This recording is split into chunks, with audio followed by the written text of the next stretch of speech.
This is an exclusive premiere for you of the BMW M8 Gran Coupe. We'll take you on a tour, exterior, interior and also the performance features here on Autogefühl. Let's go.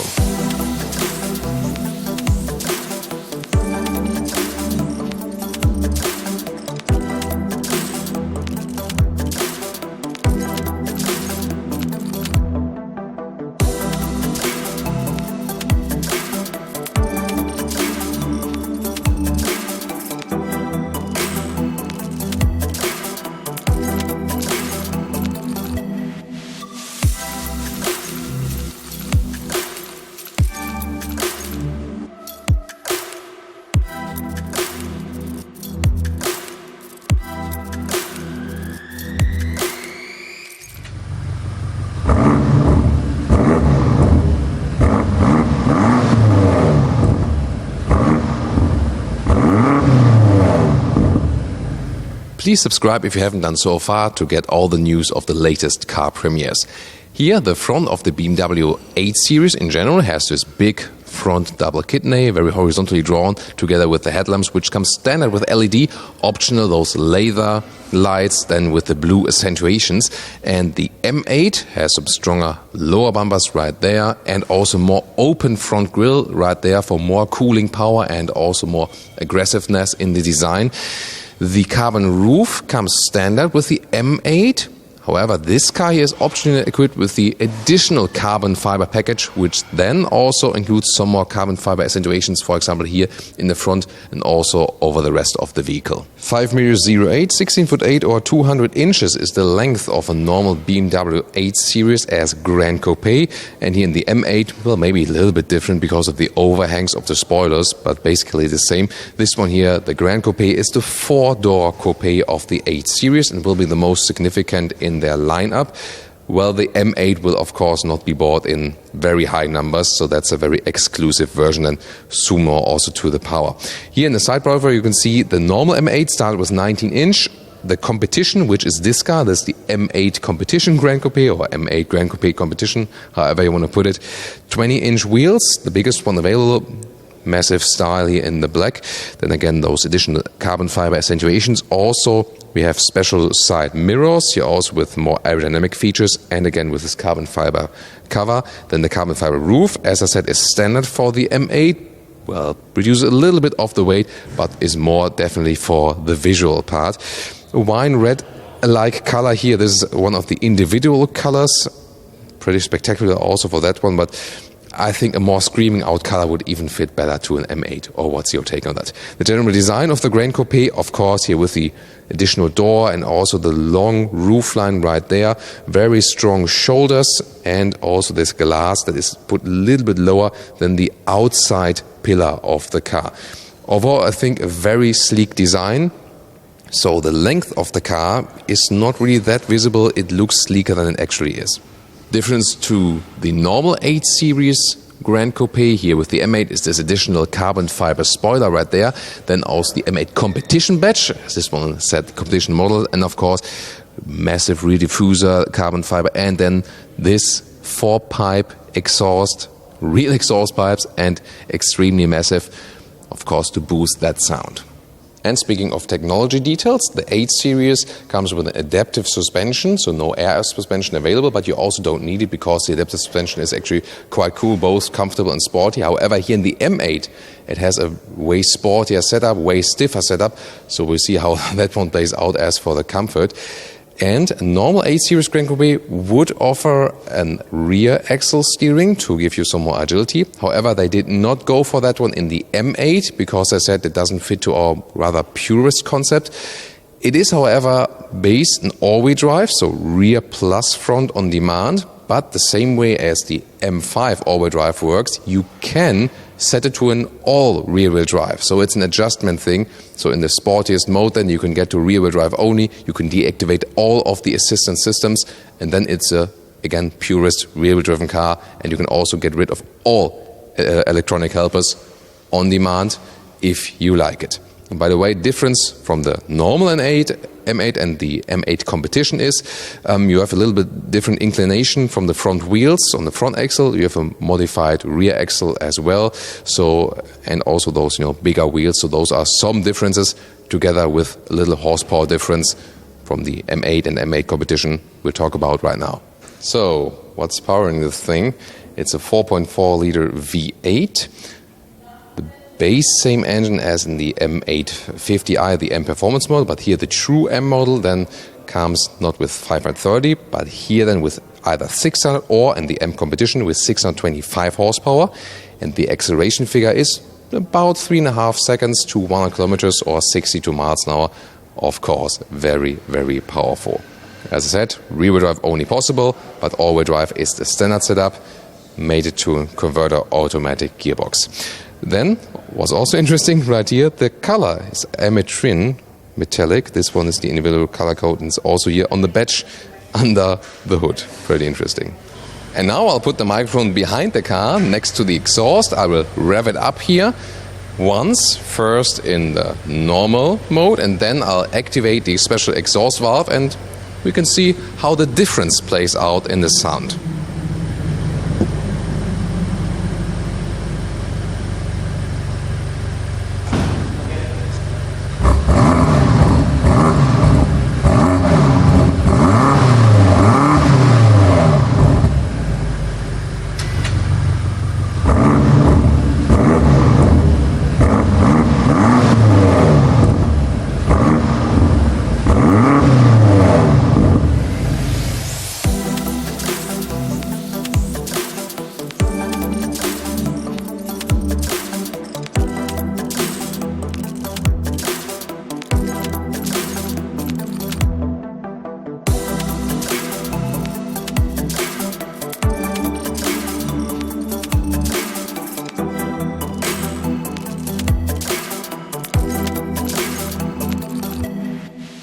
You can also get the big display key for this car. Oh, 6 kilometers range. Hardly any fuel in that car, it seems. So, and let's get inside. Put your finger right there to close it, hand inside then to open the car again with the keyless entry. Door closing sound is, of course, not the best with those coupe cars because there are no frames around, but then again it's an advantage to get in and out, of course, and it's more sensual design, definitely. And here everything wrapped tightly, then abundance of animal skin use sadly in this vehicle. They don't offer any alternatives for the 8 Series. Hofmeister Kink design, optional Bowers & Wilkins sound system, really crisp and crystal clear sound. Door pockets are rather slim.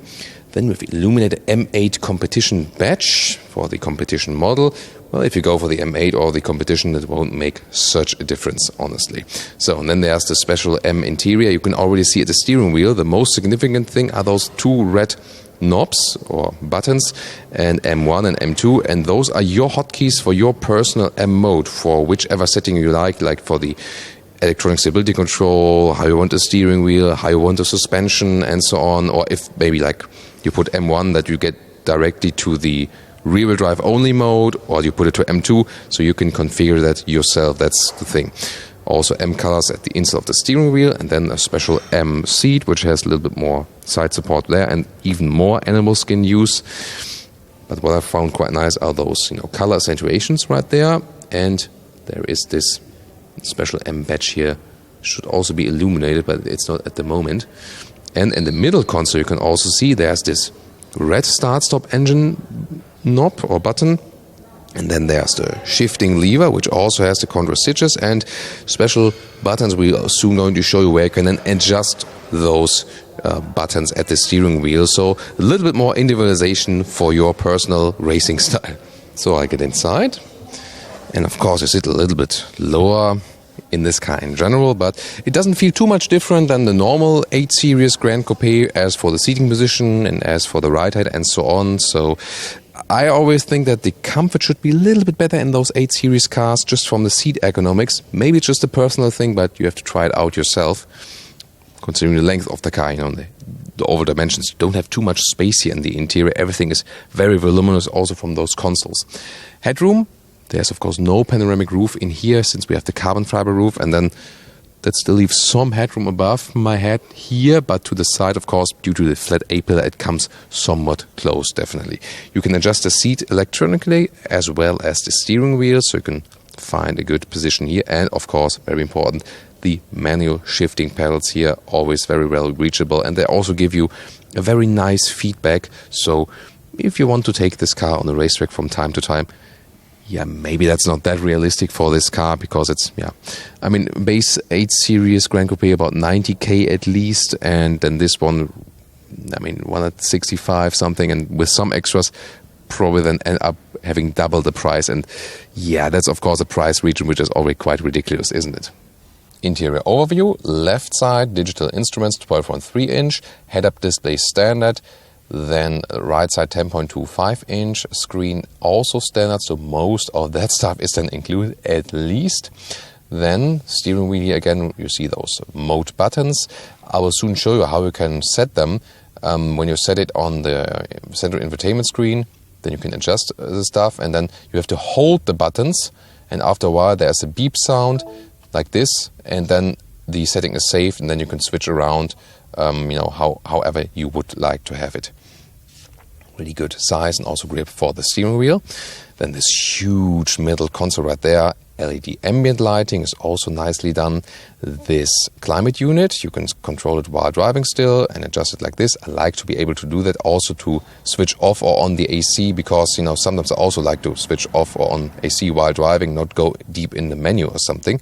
Metal knurling around the volume knob, that's also nicely done. And there are different controls for the infotainment system. Either we are touch, so that's possible, or then with the lower central control knob, as we used to, or then also with the voice control. For example, hey BMW, what's the weather? Currently it is cloudy in Portimao with a temperature of 22 degrees. Thank you very much, car. So, in controlling the temperature then in the car, or GPS destination input, that is also one of the best user cases. Smartphone will be connected either via Bluetooth, or you can also add the Apple CarPlay, also wirelessly, but Android Auto is not available. The map, actually, here, is pretty fast, also good control of the screen like that, and you will very well see where you are actually heading to, so that's well done. And then the car menu also has some special settings for the M driving mode, but here, for example, I want to show you, you can also set different interior lightings here. You can set the ambient lighting all the way up, and also can change to a more blue color, for example. Then we can also see it at the inside of the doors. Can you pick that up, Jonas? Here on the right side of the Bowers & Wilkins sound system, that looks pretty amazing, right? When it, like a turbine style of the blue at the inside of the speakers, together with the rest of the blue ambient light, that is pretty cool feature, right? Really nice. So yeah, I like ambient lighting in cars and interior. That's cool.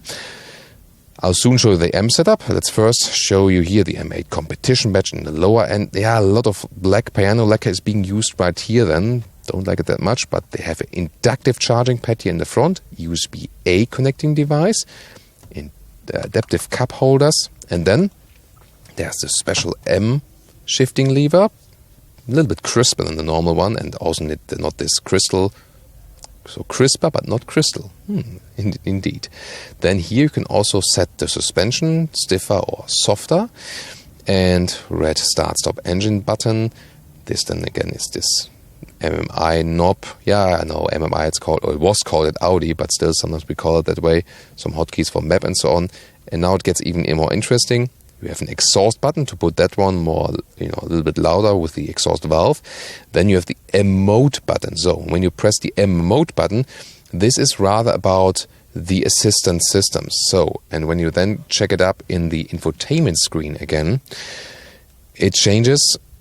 If you're on the road, all assistance systems active, sport, with a little bit, sportier driving available, so the ESC rules later and so on. And then when you hold it, this button, then you can get to the track hold.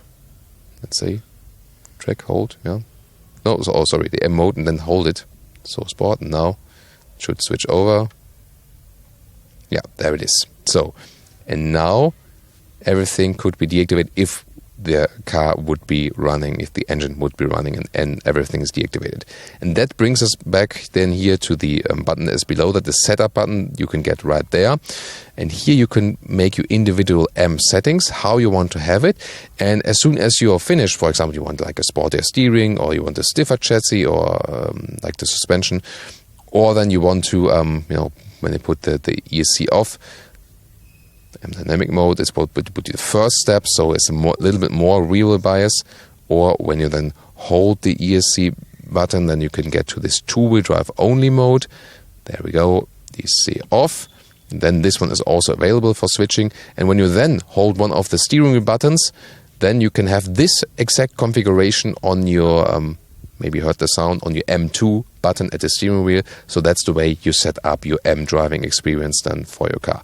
Yeah, pretty interesting. I think it's also quite intuitive to use. I think a very nice addition that they used it in that way.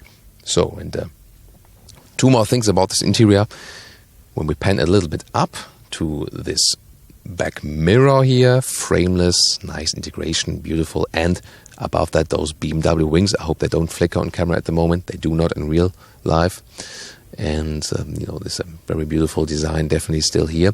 And on the other way around, this is then the last thing about the front interior today, because there's still an armrest in the middle console coming up. Yeah, way to go. Jonas is the panning master for today. So, here we go. And there's USB-C supply and also actually reasonable space and some rubber material on the ground. That stuff in there doesn't fly too much around. And I think that's very important, because with this car, there will be a lot of corners to catch. Digital instruments, this is the normal mode. There you have the GPS in the middle and the RPMs go counterclockwise. Jonas can rev it again, yes. He always likes to do that. Because here it's better when Jonas sits on the driver's side to be able to film that. And when you go to the M mode and go to the sport mode, then you have a special M visualization here for the M8 Gran Coupe. So, more focused on the speed and the RPMs. And then it also looks different because on both sides the RPMs rev up. The head-up display also has a special M visualization where it has this RPM focus. Jonas, do you want to rev it here as well? The head-up display? Yeah, way to go. Nice. And then, of course, the speed and the allowed speed and so on. And there will also be GPS direction information in the head-up display if you like. An 8 Series 2-door coupe can be rather just used in the front for the front passengers and maybe emergency seats in the rear. But here you actually have 4 full seats. There's even a 5th one possible theoretically. Theoretically rather. But here in the rear you can see you can actually also fit 4 tall adults in here. And just take a sample. Legroom-wise is no problem. It's not the most comfortable seating position here, a little bit caged in as well, and headroom. It directly works with my 1.86 or 6'1", but that's about it. Directly works, but that's indeed it. So you can get along right here, can also take it as a family vehicle, so to say, but you have to be sure of the limitations. I really like those M seat belts here with the M colors, definitely, and the bright interior is also, nice.